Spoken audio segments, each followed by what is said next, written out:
அத்தனையும் அழைச்சிட்டு வந்திருக்கான், எதுவுமே பாக்கி இல்லைங்க அப்படிங்கிறாப்புல வந்திருக்கான். இவர் எப்படி ஆதித்யம் பண்ண போறார் அப்படின்னு நினைச்சா அவர்கிட்ட ஒரு பெரிய தனம் இருக்கு, தபோதனம். அவர் தபோதனர், நினைச்சதெல்லாம் சாதிக்கக்கூடியவர். முடிஞ்சா தேவலோகத்தையே இங்க சிருஷ்டி பண்ண முடியும் அவரால். அப்பேற்பட்ட தபோபலம் இருக்கு அவருக்கு.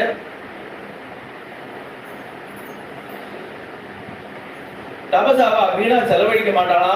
ஒரு ராட்சசன் வந்து தன்னை அடிச்சு பட்சிச்சு போறான்னா கூட அவ பொறுமையா பார்த்துட்டே இருப்பாளாம். அவளை சபிக்க மாட்டாளாம், தபசை வீணாக்க மாட்டாளாம். ஆனா இப்ப தபசை வீணாக்கலாமா அப்படின்னு கேட்டா இவாள்லாம் ராம பக்தர்கள். இவாளுக்கு செய்யற பாக்கியம் இங்க வரைக்கும் நம்ம ஆத்துக்கு வந்திருக்கா, இவாளுக்கு செய்யலன்னா அந்த பாக்கியத்தை நான் விடுவேனா அப்படிங்கிறது. இவாள்லாம் குளிக்கல, சாப்பிடல, அழுக்கு வஸ்திரம் போட்டிருக்கா. இந்த நிலைமையில நாளைக்கு ராமரை போய் பார்த்தா ராமர் தாங்குவரா? என் ஜனங்கள் இப்படி எல்லாம் இருக்கு, நான் வந்துட்டேனே அப்படின்னு நினைச்சு துக்கப்படுவரே. அது துக்கப்படக்கூடாது. இவாள்லாம் இங்க போஷணை பண்ணி நல்ல போஷாக்கு